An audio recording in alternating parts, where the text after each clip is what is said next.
विद्यार्थी मित्रों नमस्कार। ओम शांति।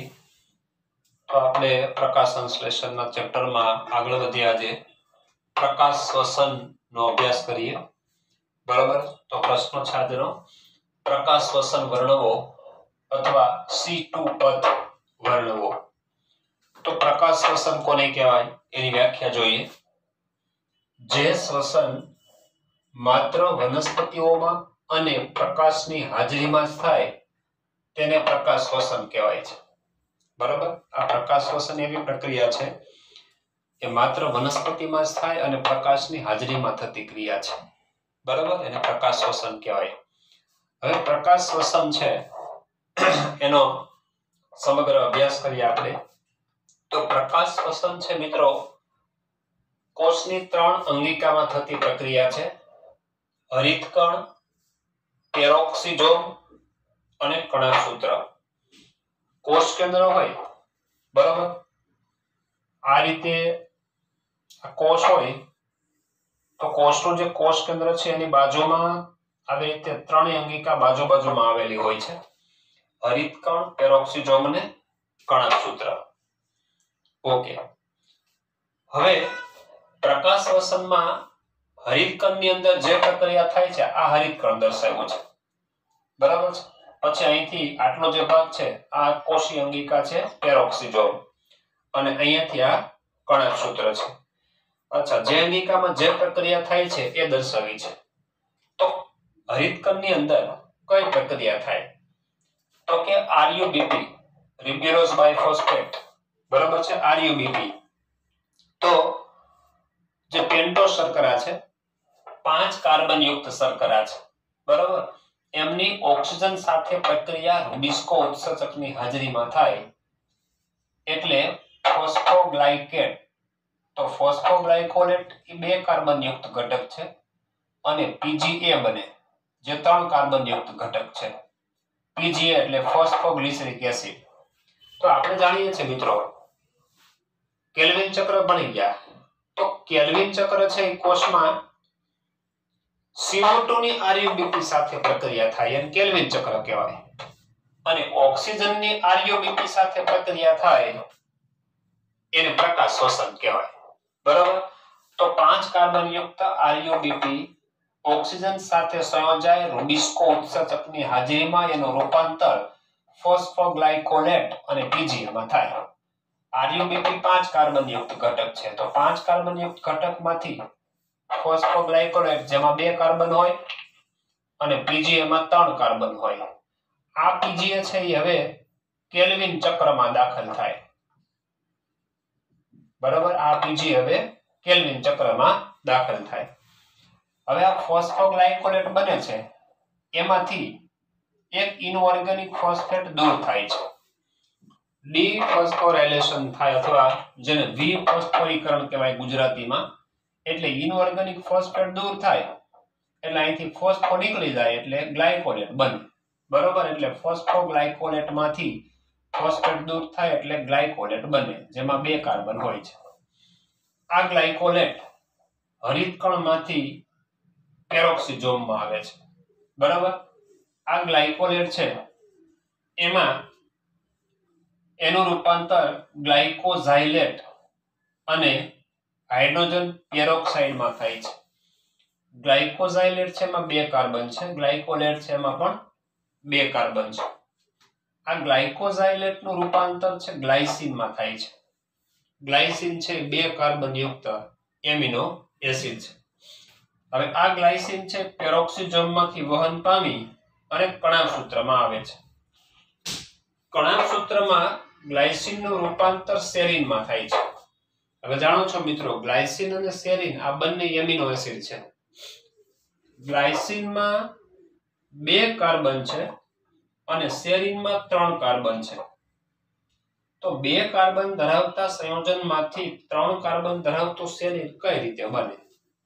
તો એનો મતલબ એવો થાય મિત્રો સેરીનનો એક અણુ બનાવવા માટે ગ્લાયસિનના 2 અણુ જોઈએ। બરાબર। ગ્લાયસિનના 2 અણુ જોઈએ। તો ગ્લાયસિનના 2 અણુ બનાવવા માટે આ જે પ્રકાશ શ્વસનની અહીં સુધીની જે પ્રક્રિયા છે એ 2 વખત થાય। બરાબર છે. આરયુબીપી અને ઓક્સિજનની પ્રક્રિયા થઈ અને ગ્લાયસિન બને એ પ્રક્રિયા 2 વખત થાય. બરાબર, ત્યારે ગ્લાયસિનના 2 અણુ બને અને ગ્લાયસિનના 2 અણુ વચ્ચે પ્રક્રિયા થાય. બરાબર, એટલે એમાંથી સેરીનનો 1 અણુ બને. પણ અહીંયા ગ્લાયસિન છે એમાં 2 કાર્બન છે, સેરીનમાં 3 કાર્બન છે, તો 2 ગ્લાયસિનના 2 ગુણ્યા 2 એટલે 4 કાર્બન થાય. પરંતુ 1 કાર્બન CO2 સ્વરૂપે દૂર થાય છે અને 3 કાર્બન છે એ સેરીનમાં સ્થાપન પામે છે. એટલે કે ગ્લાયસિનના 25% કાર્બન CO2 સ્વરૂપે વ્યય પામે અને 75% કાર્બન છે એ સેરીનમાં સ્થાપન પામે એમ કહેવાય. અચ્છા, આ દરમિયાન એમોનિયા વાયુ પણ દૂર થાય છે, CO2 દૂર થાય અને NAD છે એનું રૂપાંતર NADH2 માં થાય છે. બરાબર છે. હવે આ સેરીન છે એ કણાસૂત્રમાં બની અને પેરોક્સિસોમમાં દાખલ થાય છે. ત્યાં સેરીનનું રૂપાંતર હાઇડ્રોક્સી પાયરુવેટ નામના ઘટકમાં થાય છે. હાઇડ્રોક્સી પાયરુવેટ છે 3 કાર્બન ધરાવતો ઘટક છે જેનું રૂપાંતર ગ્લિસરેટમાં થાય છે. ગ્લિસરેટ એટલે ગ્લિસરિક એસિડ. તો આ ગ્લિસરેટ બને, હાઇડ્રોક્સી પાયરુવેટમાંથી ગ્લિસરેટ બને ત્યારે NADH2 નું રૂપાંતર NAD માં થાય. એટલે NADH2 છે એમાંથી H2 છે એ હાઇડ્રોક્સી પાયરુવેટમાં દાખલ થાય એટલે હાઇડ્રોક્સી પાયરુવેટનું રૂપાંતર ગ્લિસરેટમાં થાય. આ ગ્લિસરેટ વહન પામીને હરિતકણમાં દાખલ થાય છે. હરિતકણમાં એનું રૂપાંતર PGA માં થાય છે. બરાબર, આ સમયે ATP નો અણુ વપરાય છે.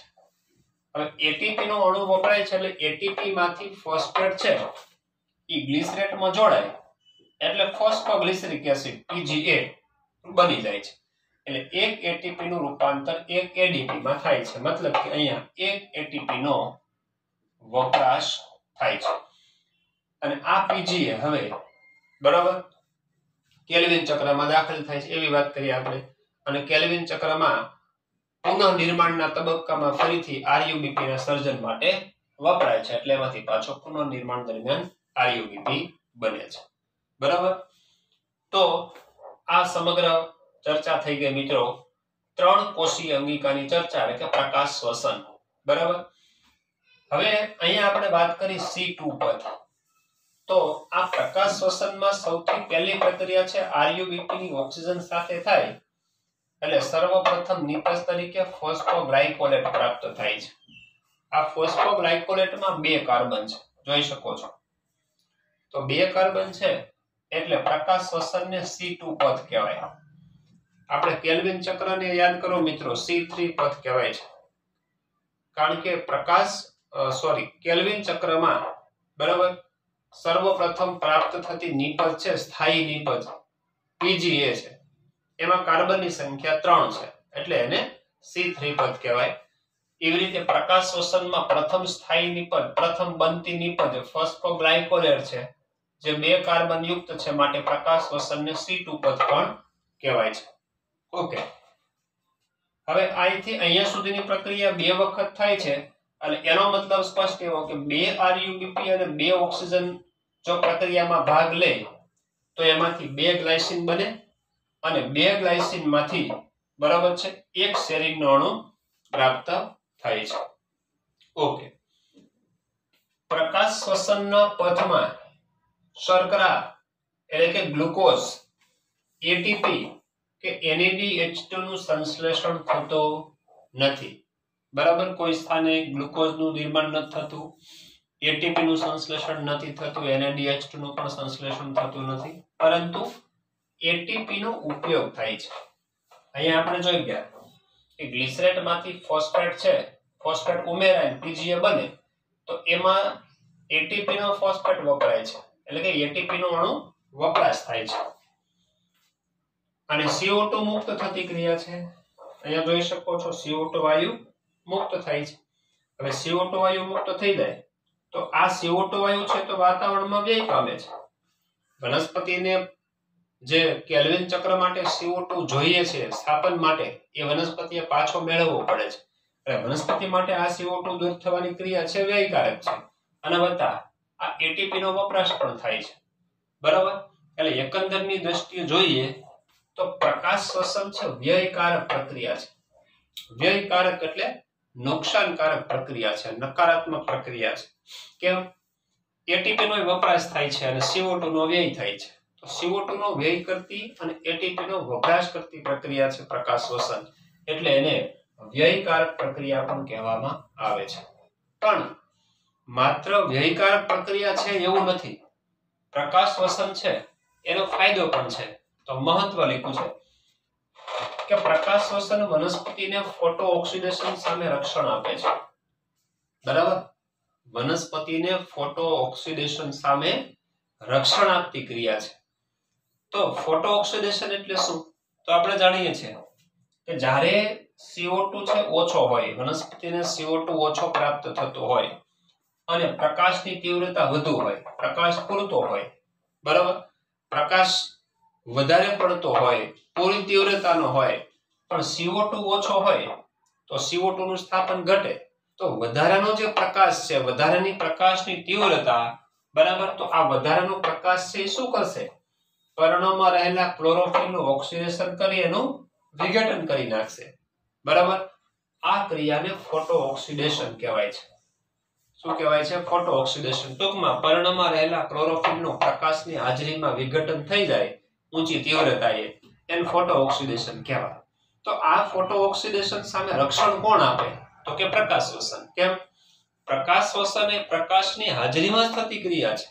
તો CO2 જ્યારે વનસ્પતિને ઓછો મળતો હોય ત્યારે સ્વાભાવિક છે CO2 નું સ્થાપન ઓછું થાય, પ્રકાશ સંશ્લેષણનો દર ઘટે, ગ્લુકોઝ ઓછો બને. પણ એ સમયે પ્રકાશની તીવ્રતા પુષ્કળ હોય તો એ ફોટો ઓક્સિડેશન કરી નાખે ને, ક્લોરોફિલનું વિઘટન કરી નાખે. પણ જો પ્રકાશ શ્વસન થાય તો વધારાનો પ્રકાશ છે પ્રકાશ શ્વસનમાં વપરાઈ જાય, એટલે ક્લોરોફિલનું ઓક્સિડેશન ન થવા દે અને વનસ્પતિને આ ક્લોરોફિલના ઓક્સિડેશનથી પ્રકાશ શ્વસન ક્રિયા છે રક્ષણ આપે છે એમ કહેવાય. એટલે મહત્વ થયું કે પ્રકાશ શ્વસન વનસ્પતિને ફોટો ઓક્સિડેશન સામે રક્ષણ આપે છે. ઓકે મિત્રો, તો આ વાત થઈ ગઈ આપણે પ્રકાશ શ્વસન વિશેની. પ્રકાશની હાજરીમાં વનસ્પતિમાં માત્ર થતી ક્રિયા છે. તો મિત્રો હવે નવા પ્રશ્નની આપણે ચર્ચા કરીએ. તો પ્રશ્ન છે C4 વનસ્પતિ વિશે સામાન્ય માહિતી લખો, બરાબર. C4 વનસ્પતિઓ. તો C4 વનસ્પતિ કોને કહેવાય? તો કે C4 વનસ્પતિઓ ઉષ્ણકટિબંધના વિસ્તારમાં ઉગતી વિશિષ્ટ વનસ્પતિઓ છે. એટલે કે ઉષ્ણકટિબંધના પ્રદેશો છે એમાં ઉગી નીકળતી વિશિષ્ટ પ્રકારની વનસ્પતિઓ છે, એને C4 વનસ્પતિઓ કહેવાય. પણ આ વનસ્પતિઓ છે આપણે જાણીએ છીએ જે કેલ્વિન ચક્ર દર્શાવતી વનસ્પતિ છે એને C3 વનસ્પતિઓ કહેવામાં આવે છે, બરાબર. C3 વનસ્પતિઓ. કારણ કે C3 છે એ PGA ના 3 કાર્બનને કારણે સર્વપ્રથમ સ્થાયી નિપજ કેલ્વિન ચક્રમાં 3 કાર્બન વાળી મળે છે, એટલે C3 પથ કહેવામાં આવ્યો. અને C3 પથથી કેલ્વિન ચક્ર કરે છે એવી જે વનસ્પતિઓ છે એને C3 પથ કહેવામાં આવે છે. ઓકે, હવે C4 વનસ્પતિઓ છે જે પ્રકાશસંશ્લેષણની ક્રિયા દરમિયાન સર્વપ્રથમ નિપજ જેની અંદર ઓક્ઝેલો એસિટિક એસિડ છે. તો ઓક્ઝેલો એસિટિક એસિડ છે 4 કાર્બન વાળી નિપજ છે, 4 કાર્બન વાળો ઘટક છે, એટલે એનું નામ પડ્યું C4 પથ. અને C4 પથથી પ્રકાશ સંશ્લેષણ કરતી જે વનસ્પતિઓ છે જે ઉષ્ણકટિબંધના વિસ્તારમાં ઉગે છે એ વનસ્પતિઓને C4 વનસ્પતિઓ તરીકે ઓળખાય છે. જેમાં ખાસ કરીને મોટા ભાગે મિત્રો મકાઈ છે, જુવાર છે, બરાબર, એના જેવી એકદળી વનસ્પતિઓનો સમાવેશ C4 વનસ્પતિમાં થાય છે. તો C4 વનસ્પતિઓ ઉષ્ણકટિબંધના વિસ્તારમાં ઉગતી વિશિષ્ટ વનસ્પતિઓ છે. તે ઊંચું તાપમાન સહન કરી શકે છે, બરાબર, ખૂબ જ ઊંચા તાપમાનને સહન કરવાની ક્ષમતા છે તથા પ્રકાશની વધુ તીવ્રતા સામે પ્રતિક્રિયા દર્શાવે છે. બરાબર, પ્રકાશની ઓછી તીવ્રતા સામે પણ આ વનસ્પતિઓ પ્રતિક્રિયા દર્શાવે છે અને વધુ સારું પ્રકાશ સંશ્લેષણથી ખોરાક ઉત્પાદન કરી શકે છે. તેમાં પ્રકાશ શ્વસન થતું નથી. હમણાં જ આપણે મિત્રો વાત કરી પ્રકાશ શ્વસનની. તો પ્રકાશ શ્વસન છે મિત્રો C3 વનસ્પતિની લાક્ષણિકતા છે. પ્રકાશ શ્વસન છે બરાબર C3 વનસ્પતિમાં થાય છે. C4 વનસ્પતિમાં પ્રકાશ શ્વસન થતું નથી. તો C4 તેમાં પ્રકાશ શ્વસન થતું નથી તથા જૈવભારની ખૂબ ઊંચી ઉત્પાદકતા ધરાવે છે. જૈવભાર મતલબ કે ખોરાક. જૈવભાર એટલે ખોરાક. તો ખોરાક ઉત્પાદનની ક્ષમતા છે એ ખૂબ જ ઊંચી છે. હવે ખોરાક ઉત્પાદનની ક્ષમતા એટલા માટે ઊંચી છે કારણ કે એ ખૂબ જ વધારે પ્રકાશ સંશ્લેષણ કરવાની ક્ષમતા ધરાવે છે. વધારે પ્રકાશ સામે સહન કરી શકે છે, ઊંચી પ્રકાશની તીવ્રતા સામે પ્રતિક્રિયા દર્શાવે છે, વત્તા જે પ્રકાશ શ્વસન જે વ્યયકારક ક્રિયા છે, પ્રકાશ શ્વસનમાં RuBP ની ઓક્સિજન સાથે પ્રક્રિયા થાય. તો મિત્રો હવે તમને ખબર છે કેલ્વિન ચક્રમાં RuBP ની CO2 સાથે પ્રક્રિયા થાય. હવે વિચારો, જો RuBP CO2 સાથે સંયોજાય તો કેલ્વિન ચક્ર થાય અને વધારે ખોરાક બને, ગ્લુકોઝ બને. બરાબર, અને જો RuBP ની ઓક્સિજન સાથે પ્રક્રિયા થાય તો પ્રકાશ શ્વસન થાય. હવે પ્રકાશ શ્વસન થાય એમાં જેટલા RuBP વપરાઈ જાય એટલા RuBP કેલ્વિન ચક્રને ઓછા પ્રાપ્ત થાય એટલે પ્રકાશ સંશ્લેષણનો દર C3 વનસ્પતિમાં ઘટે એટલે એની ઉત્પાદકતા ઓછી હોય. અહીંયા પ્રકાશ શ્વસન નથી થતું એટલે RuBP ની ઓક્સિજન સાથે પ્રક્રિયા ન થાય એટલે બધા જ RuBP કોષમાં છે બધા કોને પ્રાપ્ત થાય? કેલ્વિન ચક્ર માટે, મતલબ કે પ્રકાશ સંશ્લેષણની ક્રિયા માટે. તો એનાથી શું બનવાનું છે? ખોરાકનું નિર્માણ થવાનું. એટલે જૈવભારની ઊંચી ઉત્પાદકતા ધરાવે છે એટલે પ્રકાશ સંશ્લેષણ વધુ કરી અને વધુ ગ્લુકોઝ ઉત્પન્ન કરવાની ક્ષમતા ધરાવે છે. લગભગ સમજો C3 વનસ્પતિ કરતા C4 વનસ્પતિની ઉત્પાદકતા છે બમણી હોય છે, બમણો ખોરાક બનાવે છે. C4 વનસ્પતિના પર્ણમાં વાહિપોલની આસપાસ મોટા કોષો આવેલા હોય છે. તેને પોલકંચક કોષો કહેવાય છે.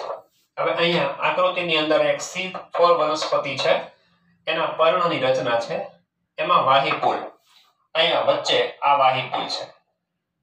બરાબર, અહીંયાથી આટલો જે ગોળાકાર ભાગ છે આટલો વાહિપોલ છે, અહીંયા નામ લખ્યું છે વાહિપોલ. બરાબર, ઓકે. વાહિપોલની આસપાસ મોટા કોષો આવેલા હોય છે, તેને પોલકંચક કોષો કહેવાય છે. તો આ વાહિપોલ છે એની આસપાસના કોષો છે. આ એક હરોળ છે અને અહીંયા પણ જોઈ શકો છો આ બીજી હરોળ, બે હરોળ દર્શાવી છે. આ મોટા કોષો છે. તો આ બધા કોષો છે એ છે પોલકંચકના કોષો. વાહિપોલની આવેલી ગોઠવાય, વાહિપોલની ફરતે ગોઠવાય. બરાબર, એટલે પોલકંચકના કોષો કહેવાય છે. આપણે છઠ્ઠા ચેપ્ટરની અંદર મિત્રો આ બધી રચનાઓ ભણી ગયા છે. બરાબર, અને પર્ણમાં જોવા મળતી આવી અંતરરચનાને ક્રેન્જ પેશી રચના કહેવાય છે. આવી રચના એટલે આ વચ્ચે વાહિપોલ છે, વાહિપોલની ફરતે આવા મોટા આકારના, મોટા કદના કોષો ગોઠવાય છે, પોલકંચકના કોષો છે. અને આ જે બધા કોષો દેખાય છે, આ બ્લુ કલરથી દર્શાવેલા કોષો, એ પર્ણ મધ્ય પેશીના કોષો છે. બરાબર, આ ઉપરી અધિસ્તર ને અધિસ્તર, અધ અધિસ્તર, બે અધિસ્તર હોય પર્ણમાં, કારણ કે પર્ણ પૃષ્ઠવક્ષ બાજુથી ચપટું હોય. બે અધિસ્તર હોય અને વચ્ચેના ભાગની અંદર બધી હરિતકણોત્સક પેશી હોય છે, એ મધ્યપર્ણ પેશીના કોષો કહેવાય. અને વાહિપોલની આસપાસ આવેલા છે તે પોલકંચકના કોષો કહેવાય છે. તો પોલકંચકના કોષો છે એ કોની ફરતે છે? વાહિપોલને ઘેરીને ગોઠવાય છે, વાહિપોલને આવરીને ગોઠવાય છે. એટલે આમ ગોળાકાર વીંટી જેવી રચના થઈ ગઈ મિત્રો. એટલે વૈજ્ઞાનિકો આને ક્રેન્જ પેશી રચના કહે છે. બરાબર, વાસ્તવિક રીતે ક્રેન્જનો અર્થ થાય ગોળ, વીંટી. બરાબર, તો વીંટી જેવો આકાર બને છે એટલે આને શું કહેવાય? ક્રેન્જ પેશી રચના એવું નામ આપ્યું. તો આવી રચનાને ક્રેન્જ પેશી રચના કહેવાય છે. અને વાસ્તવિક રીતે ક્રેન્જનો અર્થ અહીં શું થાય છે? ક્રેન્જ એટલે આવરવું, આવરવું. કારણ કે આ જે પોલકંચકના કોષો છે એ વાહિપોલની ફરતે ગોઠવાય છે. વાહી પુલને ઘેરાઈને ગોઠવાય છે અથવા વાહી પુલને આવરીને ગોઠવાય છે, આવા શબ્દો વાપરી શકાય. તો અહીં ક્રેન્જ એટલે આવરવું એવો અર્થ થાય. આ કોષોની વિશિષ્ટ ગોઠવણી છે. બરાબર? કેવા પ્રકારની ગોઠવણી છે? વિશિષ્ટ પ્રકારની ગોઠવણી છે. અચ્છા, વાહી પુલની આસપાસ પુલકંચુકીય કોષોના અનેક સ્તરો આવેલા હોય છે. તો આ વચ્ચે લાલ કલરથી કોષો દર્શાવેલા છે, આ જલવાહક અને અનવાહકના, એ વાહી પુલ છે. તો વાહી પુલની આસપાસ પુલકંચુકીય કોષોના અનેક સ્તરો આવેલા હોય છે. બરાબર? આપણે તો અહીં આકૃતિમાં સમજવા માટે મોટા કદના કોષો દર્શાવ્યા છે, 2 સ્તરો, પણ વાસ્તવિક અનેક સ્તરો આવેલા હોય છે. હા, બીજી એક ખાસ અગત્યની વાત, C3 વનસ્પતિમાં અને C4 વનસ્પતિમાં પુલકંચુકના કોષોમાં શું તફાવત હોય? તો C3 વનસ્પતિ છે એમાં મિત્રો વાહી પુલ હોય, પુલકંચુકના કોષો હોય. પણ અહીંયા જે પુલકંચુકના કોષો છે જોઈ શકો છો મિત્રો, એમાં હરિતકણો વધારે હોય છે. શું હોય છે? હરિતકણો પુષ્કળ માત્રામાં આવેલા હોય છે. જ્યારે C3 વનસ્પતિમાં પુલકંચુકના કોષોમાં હરિતકણ હોતા નથી. તો આ એક કારણ પણ છે કે પુલકંચુકના કોષોમાં હરિતકણ વધારે હોય તો આમાં પ્રકાશ સંશ્લેષણ વધુ થાય અને ઉત્પાદકતા વધારે હોય. બરાબર? તો હવે આ જે ક્રેન્જ પેશી રચના છે મિત્રો, પર્ણની ગોઠવણી છે આવી, એની લાક્ષણિકતા કઈ કઈ છે? તો હમણાં ચર્ચા કરી આપણે કે હરિતકણોની સંખ્યા વધુ હોય છે. બરાબર? આવી ક્રેન્જ પેશી રચનામાં હરિતકણોની સંખ્યા વધારે હોય છે. કોષ દિવાલ જાડી અને વાત વિનિમય માટે અપ્રવેશશીલ હોય છે. તો કોષોની જે કોષ દિવાલ હોય છે, બરાબર છે, તો એ કોષ દિવાલ છે એ જાડી હોય છે. બરાબર? વધુ પડતી જાડી હોય છે. એટલે વાત વિનિમય માટે કેવી બની જાય છે? અપ્રવેશશીલ બની જાય છે. આંતરકોષીય અવકાશ હોતો નથી, એટલે કે વચ્ચે કોષો વચ્ચે આંતરકોષીય અવકાશનો અભાવ હોય છે. ઉદાહરણ જોઈએ તો કે મકાઈ અને જુવાર. બરાબર? આ એકદળી વનસ્પતિ છે જે C4 વનસ્પતિના ઉદાહરણ છે.